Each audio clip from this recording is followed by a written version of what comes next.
Your job is my responsibility. మీ ఉద్యోగం నా బాధ్యత. ఈ విధంగా మనం ఏం చేసామంటే askcoxy.ai-లో 90-day జాబ్ ప్లాన్ ఇచ్చాం. ఓకే, సో బిఫోర్ ఇదంతా ఫ్రీ, ఎవరు ఎక్కడ ఛార్జ్ చేయరు, ఎవరు డబ్బులు అడగరు. అయితే మీరు అర్థం చేసుకోవాల్సింది ఏంటంటే లాస్ట్ 2 weeks క్రితం 1000 people ఇంటర్వ్యూ చేశా. నేను పర్సనల్గా కూడా మాట్లాడా. ఒక్కొక్కళ్ళు 5 minutes మాట్లాడలేకపోతున్నారు, చేసిన ప్రాజెక్ట్స్ చెప్పలేకపోతున్నారు. Tell about yourself for 5 minutes అంటే 5 minutes ఏమి ఉండదు, 1 minute కూడా చెప్పలేకపోతున్నారు. సో ప్రిపేర్ అయ్యి రావాలి. ఈ 90 days జాబ్ ప్లాన్ వల్ల మీకు banking knowledge, coding knowledge, testing knowledge, UI knowledge, architecture knowledge, business knowledge అంటే ఇవన్నీ మాట్లాడినప్పుడు మీరు అట్లీస్ట్ అక్కడ 60 యూస్ కేసెస్ ఉన్నాయి. ఆ యూస్ కేసెస్ గురించి 1 నిమిషం మాట్లాడండి. ఆ బిజినెస్ 1 నిమిషం మాట్లాడండి.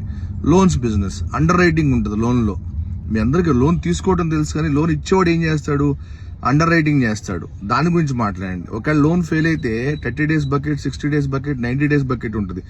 దాని గురించి మాట్లాడండి. వీటన్నిటి మీద కూడా మనం బోల్డ్ అంత కోడ్ రాయాల్సి వచ్చేది ఇదివరకు. ఇప్పుడు సిస్టమ్స్ రాస్తున్నాయి కదా కోడ్. సో కోడ్ అనేది సిస్టమ్స్ రాస్తున్నాయి కాబట్టి, టూల్స్ రాస్తున్నాయి కాబట్టి మీరు ఆలోచించే విధంగా ఉండాలి. క్రిటికల్ థింకింగ్ అనే పెద్ద పదం నేను వాడను, కానీ నార్మల్ థింకింగ్ చేయగలిగిన చాలు. సో మరి askcoxy.ai-కి వెళ్ళి ఓకే ఈ 90 days జాబ్ ప్లాన్ చూస్తారా. ఆ తర్వాత మీరు అక్కడ ఇంటర్వ్యూ కూడా అటెంప్ట్ చేయొచ్చు. ఓకే, AI బేస్డ్ ఇంటర్వ్యూ రాయొచ్చు. ఇవన్నీ చేస్తే మీకు ఎందుకు జాబ్ రాదు చెప్పండి.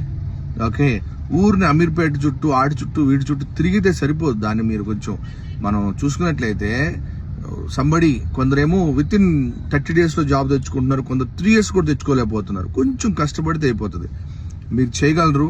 ఇప్పుడున్న క్రిటికల్ సిచ్యువేషన్ లో hard work is the answer, because smart work is doing tools. ఆ స్మార్ట్ వర్క్ మనం చేసుకుందాం. ఓకేనా.